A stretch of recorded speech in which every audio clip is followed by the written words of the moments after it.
Bore da iawn I chi gyd a chroeso cynnes i'r gwasanaeth. Mae'n hyfryd I gael eich cwmni chi y bore yma eto. Diolch I chi gyd am ymuno ni. Boed bendith ar ein heddoliad ni. Croeso cynnes iawn.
Iesu'n gosdegu'r storm. Ar diwrnod hwnnw gyda'r nos dywedodd wrthynt, awn drosodd i'r ochr draw. A gadawsant y dyrfa mynd gydag ef yn y cwch fel yr oedd cychod eraill hefyd gydag ef. Cododd tymestl fawr o wynt, ac yr oedd y tonen ymdaflu i'r cwch, nes ei fod erbyn hyn yn llenwi. Yr oedd ef yn starn y cwch yn cysgu ar glistog. Deffroesa'n ef a dweutho fe, Arthro, a wyt ti heb hidio dim I bod I ar ben arno ni? Ac fe ddeffrodd, a chyryddodd y gwynt, a dywedodd wrth y môr, bydd istaw, bydd dawel. Gostegodd y gwynt, a bydd tawelwch mawr. A dywedodd wrthynt, pam y mae arnoch ofn? Sut yr ydych heb ffydd o hyd? Daeth ofn dirfawr arnynt, ac meddent wrth ei gilydd. Pwy ynta yw hwn? Y mae hyd yn oed y gwynt a'r môr yn ei fyddhau iddo. Til dat som ny, og grevor på kolai ny, stråd I ein nåsar vid, par in I world, og hlui breit daeth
Mae gael o'n gyfach S4C ar gyfres gwych o raglenni i nodi wythnos y treithau.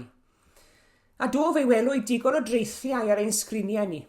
Sgwrs dan y lloer gyda Max Boyce o draeth Oxwich ym Mhenryn Gwyr, Heno ar lan y môr, rhaglen drych o draeth y Bermo, a'r gyfres wych glannau Cymru o'r awyr a llawer mwy hefyd. Diolch i S4C am rhoi'r cyfle ni ddathlu ar Fordir Cymru. Nawr, p'na yw'r môr yn denu ni neu beidio, fedrwn ni fydda gosgoi y môr. A mae'r môr wedi denu diddordeb eriod, da neu ddrwg. Ac os drown ni at dudalennau'r Beibl, yn yr Hen Testament yn gyntaf, fe gofiwn ni bod Duw wedi enwi'r môr ar y trydydd diwrnod o'r creu. Galwodd Duw y tir sych yn ddeiar a'r dyfroedd yn foroedd. A heb fanylu gormod, gadewch i ni nodi pa mor bwysig hefyd yr oedd yr enghraifft Moses a'r môr coch yn hanes yr hen fyd. Ac wrth symud at y Testament Newydd, i ni'n dod eto ar draws nifer o gyfeiriadau at foroedd. A mae'n deb nodi nad moroedd oedd pob un o'r rheini, cofiwch, ond llynnoedd, ond fel moroedd yn nhw'n cael ei galw yn yr hen fyd. Ac yn ei plith, môr Galilea, sy'n reit yng nghanol gwlad Israel. O'r rhain i faint, mae'n deirgwaith mwy na'r llyn tegid y Bala. Mae enw arall ar fôr Galilea hefyd yn y Testament Newydd, sef môr Tiberias. Ac mae dinas Tiberias ger llyn Galilea yn gyrchfan i nifer fawr o ymwelwyr erbyn heddi. Mae i fôr Tiberias neu môr Galilea ystyr ac arwyddocad arbennig i Gristnogion oherwydd tawfynna ar lanner môr y dechreuodd yr arglwydd Iesu i weinidogaeth. Nawr, mae pob gweinidog yn cofio ble nath neu hi bregethu cynta.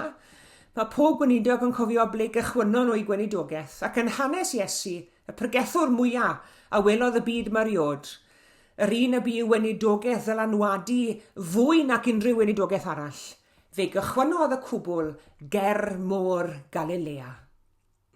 Ac i ni'n cael yr hanes yn galw i ddisgyblion wrth draeth môr Galilea. A chofiwch roedd o leia 7 o'r disgyblion yn bysgotwyr gyda llaw ac o ganyniad yn bobl oedd yn gyfarwydd iawn ar môr. Ac i ni'n dysgu am Iesu'n pregethu'r terfaoedd ar lan y môr. Ond gadewch i ni aros gyda'r hanes hyfryd hwn heddi am Iesu'n croesi'r môr mewn cwch. Mae'r hanes yn Efengyl Marc. Daeth ofn mawr arnynt ac meddent wrth ei gilydd, pwy yw hwn? Y mae hyd yn oed y gwynt ar môr yn ei fyddhau iddo. Neu, yn ôl Beibl.net, roedden nhw wedi syfrdanu'n llwyr. Pwy ydy hwn, medden nhw? Mae hyd yn oed y gwynt a'r tonen i fyddhau iddo. Nawr, fe sonies i'n hynt mi roedd y disgyblion yn y cwch gyda Iesu yn bysgotwyr digon profiadol. O'n nhw wedi cael eu magu wrth y môr, yn gyfarwydd â chlywed sŵn y môr ac aroglu halen yn yr awyr. Ac yn fwy na dim, oherwydd i bod nhw'n bysgotwyr profiadol, o'n nhw'n gwybod yn iawn am natur wyllt y môr. O'n nhw'n nabod y môr yn dda, llawer gwell na chi a fi, bobl y tir. Ac o'n nhw'n gwybod yn iawn bod y dŵr yn medru edrych yn dawel ac yn dangnifeddus ar adegau, bod y cwbl yn medru troi'n gronfa o wylltineb llwyr ar amrantiad. O'n nhw'n gwybod yn iawn pa mor beryglus oedd môr Galilea'n gallu bod. Oedd y disgyblion hyn a nifer ohonyn nhw'n bysgotwyr garw a chyhyrog yn rhai a oedd mor gyfarwydd ar môr, fel nad oedden nhw'n rhai a fydde'n cael ei dychru'n yn hawdd iawn gan y môr. O'n nhw wedi gweld y môr ar ei weitha, ar fwy nac un achlysur. O'n nhw wedi profi stormydd o'r blaen, ond y tro hwn, yng nghanol y storm weithaf a welson nhw eriod, fe geson nhw ofon ofnadw gan wir gredu i fod i ar ben arnyn nhw.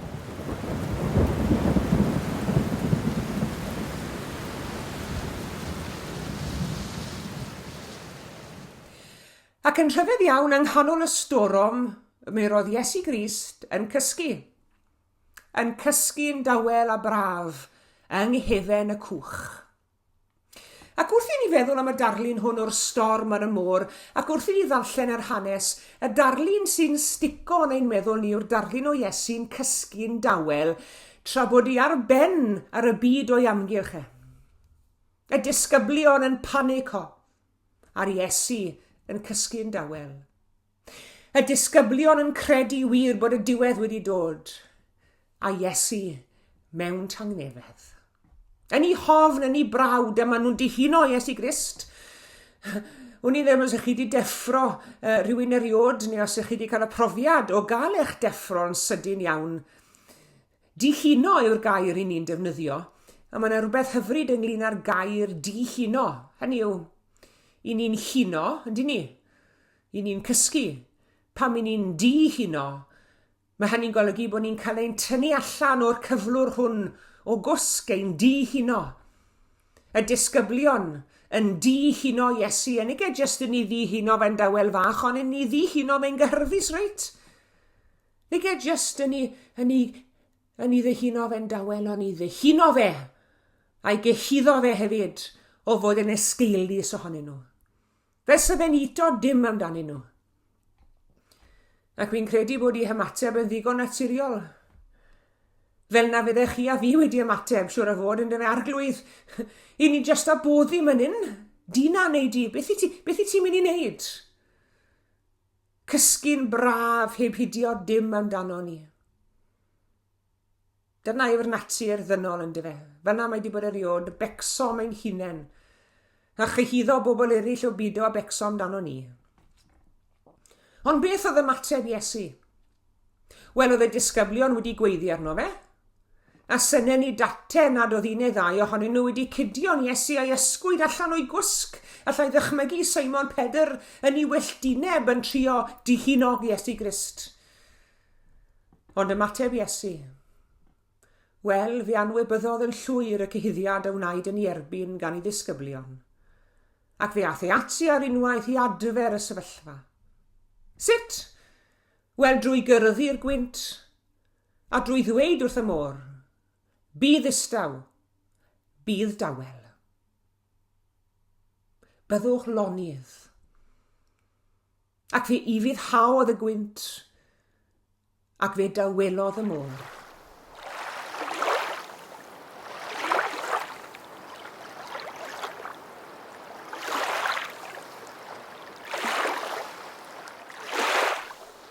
Beth oedd ymateb y disgyblion i hyn? Wel, i ddechrau, fe ddiflannodd i hofn cynta oherwydd bod y môr wedi dofi, bod y storm wedi cilio. O'n nhw'n ofan marw yng nghanol y storm ar y môr. Ond bo'n ddath y tywelwch. Fi giliodd yr ofn cynta, sef yn ofn marwolaeth, ond fe ddath ofn o'r math gwahanol i'w meddiannu nhw wedyn. Fe geson nhw llon bola o ofn bod Iesu wedi tawelu'r storm. A fan hyn ni'n gweld y gwahaniaeth rhwng ofn a pharchedig ofn yn dyfe. Ofn marw yw'r cynta, ond ofn o siort arall yw'r llall. Ofn o sylweddoli pa mor fawr a pha mor alluog a pha mor ryfeddol yw ein harglwydd ni Iesu o'i gymharu a'n bychander bach ni. Ac mae'r hanes hwn yn bwysig oherwydd yw fod e'n dynodi trobwynt mawr y mywyd y disgyblion. Cyn y diwgyddiad hwn, oedd y disgyblion yn nabod Iesu fel ffrind, fel athro, fel arweinydd. Ond fan hyn ac ar ôl y digwyddiad hwn, fe ddaethon nhw i sylweddoli ymhen dim bod mwy Iesu na'r teitlau yma'n unig. Doedd y disgrifiadau hynny jyst ddim yn gweud y cyfan amdano fe.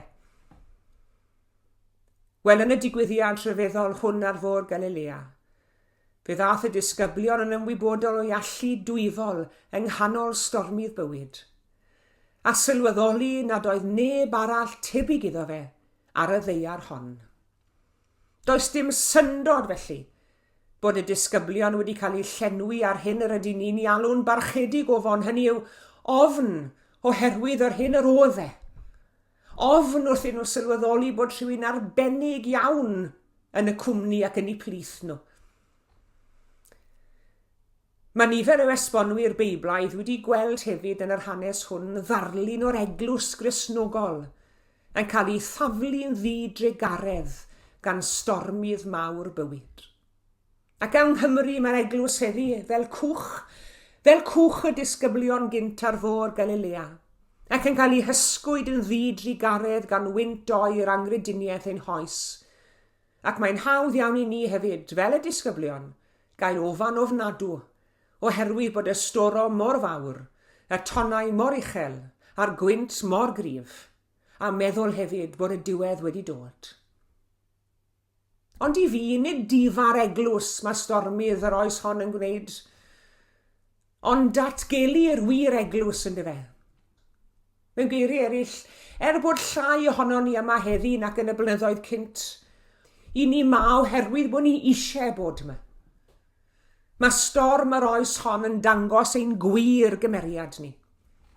Ac yn dangos hefyd gobeithio bod gyda ni y dycnwch a'r dewrder i ddal ati, i edrych bob ton reit yn ei llyged, ac i yrru drwy'r ton. Fel llongau ar fôr Galilea, i ni wedi cael ein galw nid i aros yn ni o gelwch yr harbwr tawel clud, ond i godi angor.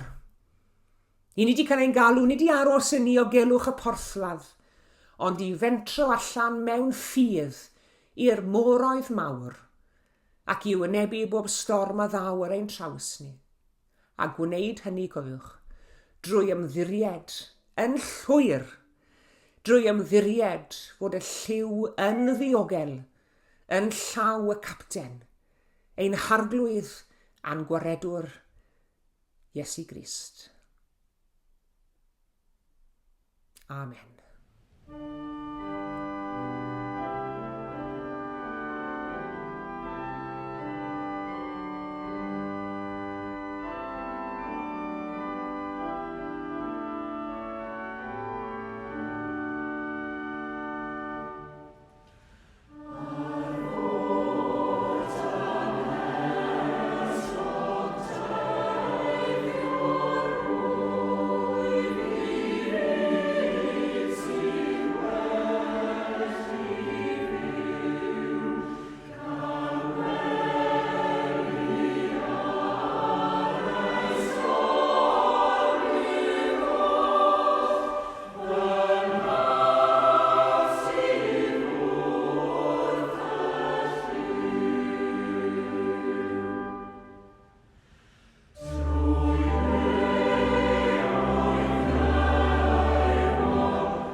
Gweddiwn.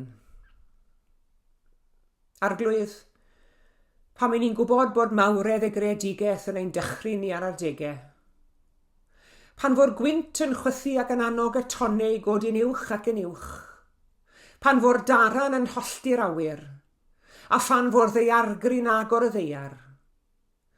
Teimlwn fel morwyr bychan a diamadferth yng nghanol y greadigaeth sydd mor aruthrol o fawr. Ond tywys ni o dad i weld pa mor fawr yw dy gariad di tuag ato ni, ac i gredu nall dim ein gwahanu oddi wrth y gariad yn Iesu Grist. Cadw ni arglwydd, yn niogelwch y cariad hwnnw, yn enw Iesu Grist yn harglwydd. Yn dysgodd ni weddio gyda'n gilydd trwy ddweud, ein tad yr hwnnwyt yn y nefoedd, sancteiddi ar dy enw, deled y deyrnas, gwneler dy ewyllus, megis yn y nef, felly ar y ddeiar hefyd. Dyro i ni heddiw ein bara baenyddiol, a madda i ni ein dyledion, fel y myddeiwn unna i'n dyledwyr. Ac na carwai ni brofedigaeth, eithir gwared ni rhag drwg. Canis eiddo ti yw'r deyrnas, a'r nerth, a'r gogoniant, yn oes oesoedd. Amen.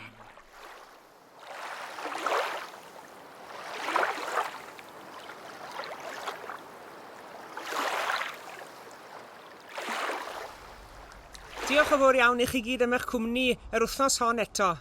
Tan y Sul nesaf, cadwch yn ddiogel ac yn iach. A gras yn harglwydd Iesu Grist a chariad Duw a chymdeithas yr ysbryd glân a fyddo gyda ni oll. Amen.